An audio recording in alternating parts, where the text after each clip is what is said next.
स्वागत है आपका सुपरफास्ट छत्तीसगढ़ में। मैं हूं आपके साथ आयुषी ओझा। बुलेटिन की शुरुआत करते हैं। सीएम भूपेश बघेल का प्रदेश व्यापी दौरा जारी है। सीएम आज भी कांकेर जिले के दौरे पर रहेंगे। सीएम 6 जून तक कांकेर जिले का हाल जानेंगे, साथ ही जनता की समस्या सुनेंगे। और बता दें आपको कि कल भूपेश बघेल ने भानुप्रतापपुर विधानसभा क्षेत्र को करोड़ों की सौगात दी थी। इसके अलावा पंखाजुर में गौरव पथ बनाने का भी ऐलान किया। तो लगातार सीएम भूपेश बघेल का प्रदेश व्यापी दौरा जारी है। आज भी कांकेर जिले के दौरे पर रहेंगे। पंखाजुर में गौरव पथ बनाने का उन्होंने ऐलान किया था। सीएम भूपेश बघेल ने लोगों से बातचीत की जा रही है, लगातार लोगों से समस्या जानने की कोशिश की जा रही है और ऐसे में भेंट मुलाकात की जा रही है सीएम भूपेश बघेल की तरफ से, और साथ ही साथ एक्शन मोड में नजर आ रहे हैं और लगातार एक्टिवनेस जो है सीएम भूपेश बघेल की वो देखी जा सकती है। लगातार उनकी तरफ से दौरे किए जा रहे हैं। भानुप्रताप विधानसभा क्षेत्र को करोड़ों की उन्होंने सौगात दी है और ऐसे में देखा जा रहा है कि पंखाजुर में गौरव पथ बनाने का ऐलान सीएम भूपेश बघेल ने किया था। भेंट मुलाकात में उन्होंने लोगों से बातचीत की, समस्या जानने की कोशिश की, साथ ही साथ जो सरकारी योजनाएं हैं उनके बारे में जानने की कोशिश की कि क्या उनका लाभ लोगों तक पहुंच रहा है। जिन लोगों की समस्या थी उनको सुना भूपेश बघेल ने और साथ ही साथ उनका निराकरण करने की कोशिश भी की। और वहीं ज्यादा जानकारी के साथ हमारे सहयोगी देवव्रत हमारे साथ जुड़ चुके हैं। देवव्रत, लगातार देखा जा रहा है कि प्रदेश व्यापी दौरे पर हैं सीएम भूपेश बघेल और ऐसे में कांकेर का दौरा वो कर रहे हैं। क्या कुछ खास आज रहने वाला है इस दौरे के दौरान, क्योंकि कल भी उन्होंने देखा गौरव पथ बनाने का ऐलान किया था। आज किस तरीके की चीजें देखी जा सकती है? जी, क्योंकि ये देखा जा रहा है कि भेंट मुलाकात के दौरान मुख्यमंत्री जहां भी दौरा कर रहे हैं वहां विकास कार्यों की सौगात कर रहे हैं, जनता से मुखातिब हो रहे हैं, उनकी समस्याएं, उनकी परेशानी जान रहे हैं और साथ ही साथ जो ज़मीनी स्तर पर समस्याएं हैं उनको भी सुन रहे हैं। इसके अलावा जो योजनाएं अब तक के शासन की चल रही थी उन योजनाओं की समीक्षा भी इस भेंट मुलाकात कार्यक्रम में हो रही है। मुख्यमंत्री इस वक्त कांकेर ज़िले के दौरे में हैं और इस दौरान भी यहाँ पर भी भेंट मुलाकात कार्यक्रम में मुख्यमंत्री शामिल होने वाले हैं। लेकिन उससे पहले एक बड़ी बात ये भी है कि आज से ही छत्तीसगढ़ से जो है भोपाल के लिए एक फ्लाइट हो रही है और ये फ्लाइट बिलासपुर से भोपाल के लिए शुरू होगी और आज मुख्यमंत्री इसका वर्चुअल लोकार्पण करने वाले हैं। हालांकि ये पूरी जो सुविधा है वो बिलासपुर के लोगों को मिलने वाली है और ये कह सकते हैं कि उत्तर छत्तीसगढ़ के लिए ये एक तरह से बड़ी सौगात होगी, क्योंकि बिलासपुर से सीधे विमान सेवा जो है वो भोपाल के लिए मिलेगी। मुख्यमंत्री कांकेर में वीडियो कॉन्फ्रेंसिंग के जरिए इसका शुभारंभ करेंगे। इसके अलावा जो गोधन न्याय योजना है उसकी राशि का भी अंतरण जो है वो मुख्यमंत्री करने वाले हैं। उसके बाद जो पूरा भेंट मुलाकात का कार्यक्रम है उनका वो शुरू होगा और विभिन्न जो कांकेर जिले के गांव हैं उनका दौरा मुख्यमंत्री करेंगे, वहां जनता से मिलेंगे, मुखातिब होंगे। और जिस तरह से ये देखा जा रहा है कि हर जगह जहां जहां मुख्यमंत्री जा रहे हैं वहां विभिन्न योजनाओं की सौगात, इसके अलावा विकास कार्यों की सौगात दे रहे हैं मुख्यमंत्री, तो उम्मीद ये की जानी चाहिए कि कांकेर को भी कई विकास कार्यों की सौगात जो है वो आज मिलने वाली है। लगातार देवव्रत देखा जा रहा है कि एक्शन मोड में नजर आ रहे हैं। जो भी समस्या अगर सीएम को पता चल रही है उस पर तुरंत एक्शन लेते हुए नजर आ रहे हैं और जो अधिकारी हैं उनको निर्देश देते हुए नजर आ रहे हैं। क्या यही रवैया और यही रुख अपनाते हुए वो आज भी नजर आने वाले हैं? जी, क्योंकि भेंट मुलाकात कार्यक्रम का एक तरह से यही मकसद है कि जो लोगों की समस्याएं हैं वो रूबरू होकर सीधे तौर पर सुनी जाए। और क्योंकि भेंट मुलाकात कार्यक्रम जो है हमने ये देखा कि जो बस्तर संभाग है वहाँ का दौरा मुख्यमंत्री कर रहे हैं और बस्तर से ही एक तरह से इसकी शुरुआत भी हुई है। तब ऐसे में योजनाओं का ज़मीनी स्तर पर योजनाओं की हकीकत जानना, इसके अलावा क्या सही तरीके से इन योजनाओं का क्रियान्वयन हो रहा है, नहीं हो रहा है, इन सारी चीज़ों को मुख्यमंत्री भेंट मुलाकात कार्यक्रम के जरिए जान रहे हैं। और आज भी जो कांकेर का दौरा मुख्यमंत्री का हो रहा है वो काफी अहम है। भेंट मुलाकात के दौरान मुख्यमंत्री जो है आम जनता से मुखातिब होंगे और इस दौरान कई बिल्कुल देखा जा रहा है कि लगातार एक्शन मोड में सीएम भूपेश बघेल नजर आ रहे हैं और लगातार लोगों से बातचीत करने की कोशिश कर रहे हैं और उनकी समस्या जानने के साथ ही साथ उसका निराकरण करने की भी कोशिश लगातार सीएम भूपेश बघेल की तरफ से की जा रही है। तमाम जानकारी साझा करने के लिए आपका धन्यवाद देवव्रत। खबरों में आगे बढ़ते हैं। हसदेव अरण्य में कोयला खनन का विरोध जारी है। कोयला खनन का विरोध करने वालों को सीएम भूपेश बघेल ने नसीहत दी है। उन्होंने कहा कि हसदेव मामले पर कुछ लोग सिर्फ राजनीति कर रहे हैं।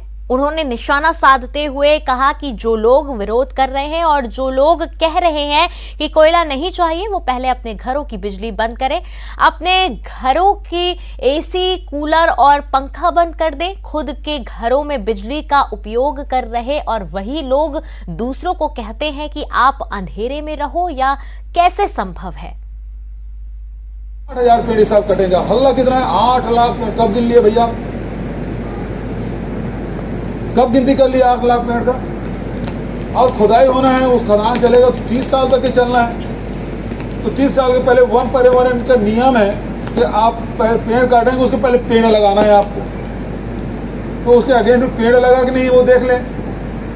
यदि किसी किसान की जमीन जा रहा है तो उसको मुआवजा मिल रहा है कि नहीं मिल रहा है? यदि 4 गुना मुआवजा प्रमाण वो मिल रहा है कि नहीं मिल रहा है? यदि पेड़ उस जंगल से आश्रित लोग हैं तो उसकी व्यवस्था क्या है? इसमें लड़ाना छोड़ के वो कहते हैं कोयला नहीं चाहिए, तो सबसे पहले अपने घर में वो एसी और कूलर, पंखा बंद करना चाहिए।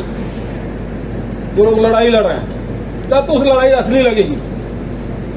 अपने घर में बीवी बच्चों को बढ़िया एसी में रख रहे हैं और दूसरे कहते हैं आप अंधेरे में रहो, कैसे संभव? हम छत्तीसगढ़ के जंगलों या यहाँ के आदिवासियों के हितों में कहीं कोई समझौता नहीं करेंगे, एक बात बहुत स्पष्ट। लेकिन इन संसाधनों से, प्राकृतिक संसाधनों के, चाहे वो कोयला हो, चाहे लोहा हो, बॉक्साइट हो, टीन हो, डोलोमाइट, इसे बहुत सारे संयंत्र चलते हैं जो देश के लिए भी आवश्यक है और रोजगार के लिए भी आवश्यक है। वो सब चीजें करनी पड़ती है। अब हमारे यहाँ कोयला है तो कोयला। और जगदलपुर से बड़ी खबर है, माओवादियों का जनपितुरी सप्ताह। जनपितुरी सप्ताह के मद्देनजर रेलवे सतर्क है। रेल प्रशासन ने 2 ट्रेनों को रद्द कर दिया है। दक्षिण बस्तर की ओर जाने वाली ट्रेनें रद्द की गई है। इस दौरान बता दें आपको 4 जून से लेकर 12 जून तक ट्रेनें रद्द की है। किरंदुल नाइट एक्सप्रेस और पैसेंजर ट्रेन को जगदलपुर तक ही चलाने का फैसला लिया गया है। दक्षिण बस्तर जाने वाले यात्रियों को काफी परेशानी होगी।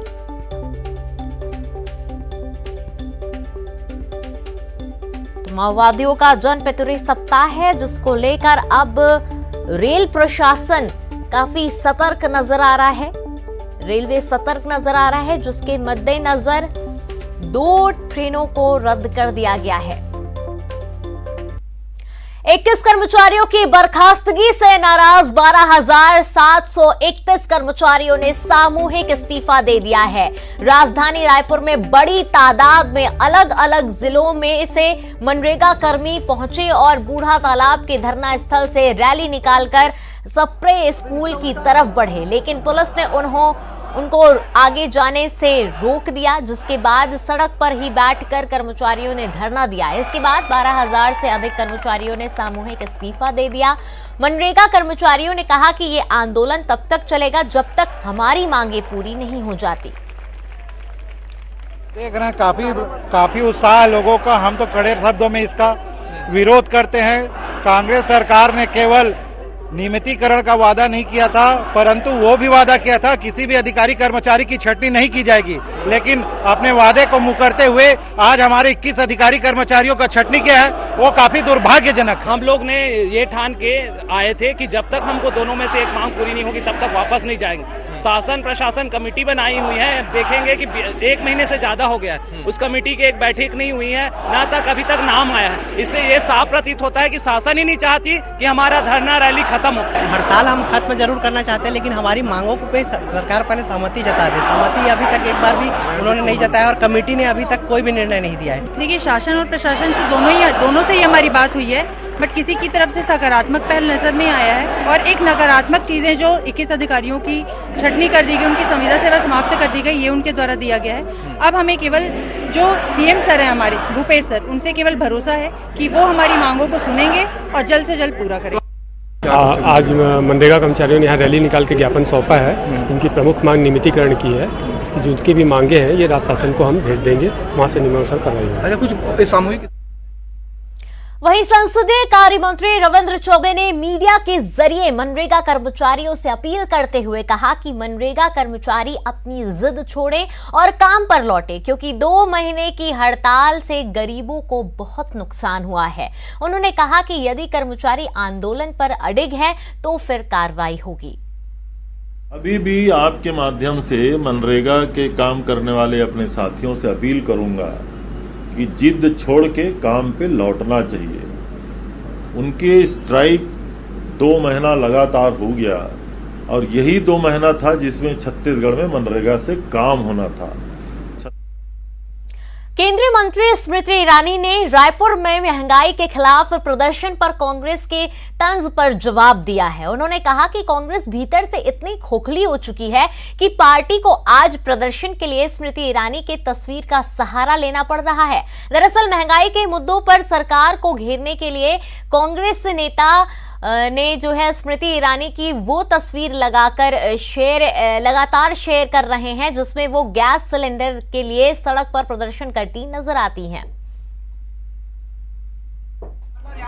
मुझे इस बात की खुशी है कि आज कांग्रेस के नेतृत्व को धरना करने के लिए भी स्मृति ईरानी के चित्र की दरकार पड़ी कि उनका नेतृत्व इतना खोखला हो गया।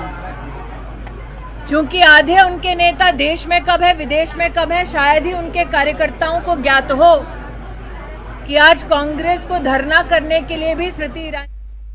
छत्तीसगढ़ में गरीब परिवार के बच्चों को भी इंग्लिश मीडियम स्कूल में गुणवत्ता युक्त शिक्षा मिल सके, इसके लिए प्रदेश के मुख्यमंत्री भूपेश बघेल ने पूरे प्रदेश में स्वामी आत्मानंद अंग्रेजी माध्यम स्कूल की शुरुआत की। यहां सुविधाएं ऐसी की कि हर माता पिता ये चाहते हैं कि उनके बच्चे इसी स्कूल में पढ़ें। देखिए ये खास रिपोर्ट।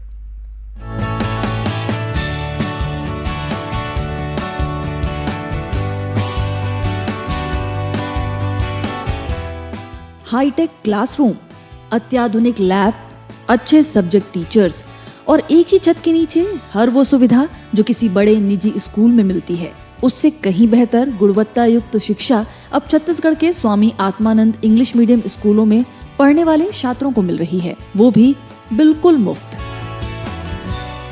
प्रदेश के नौनिहालों को अच्छी गुणवत्ता युक्त शिक्षा के साथ आगे बढ़ाने के उद्देश्य से मुख्यमंत्री भूपेश बघेल ने Swami Atmanand English medium school की शुरुआत की। कहते हैं बच्चों को अच्छी शिक्षा मिले तो जीवन सुधर जाता है, कदम उन्नति की ओर बढ़ते हैं और शिक्षित व्यक्ति एक बेहतर समाज का निर्माण भी करता है। प्रदेश के बच्चों को गुणवत्ता युक्त स्कूली शिक्षा की ओर अग्रसर करती हुई ये भूपेश सरकार की एक ऐसी योजना है जहां बच्चों की पढ़ाई में कभी पैसों की कमी आड़े नहीं आएगी।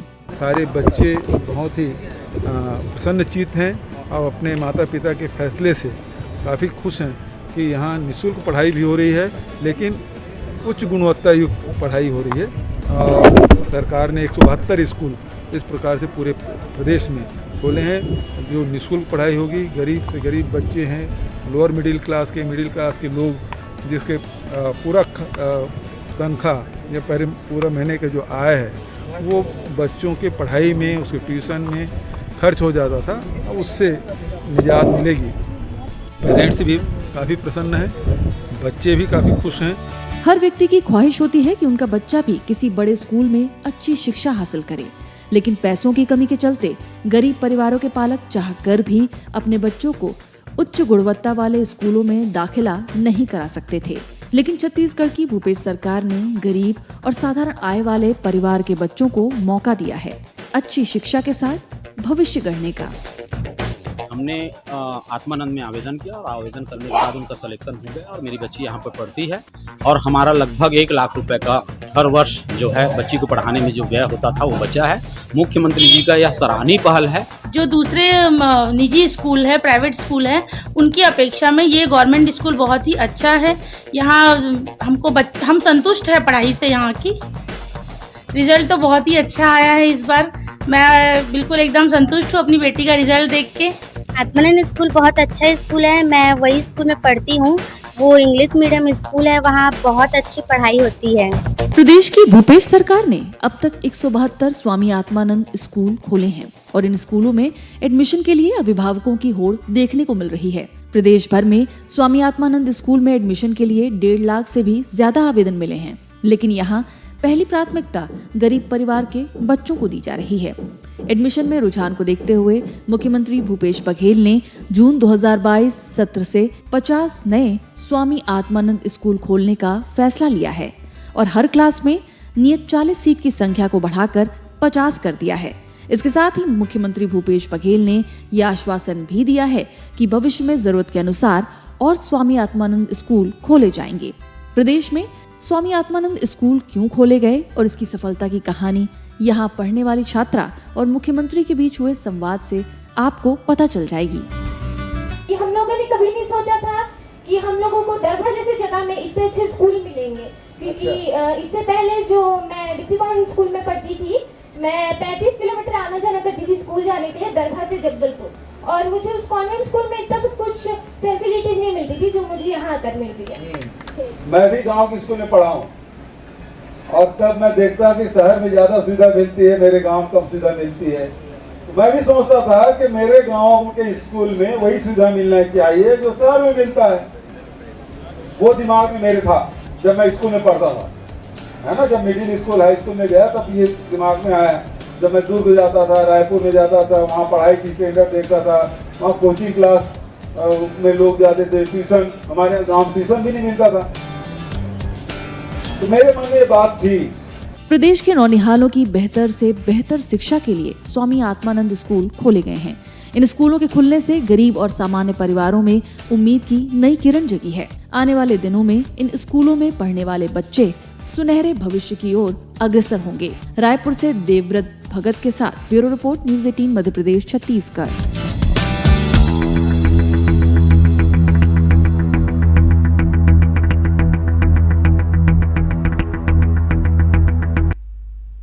और चलिए अब रुक करते हैं टॉप 20 खबरों का।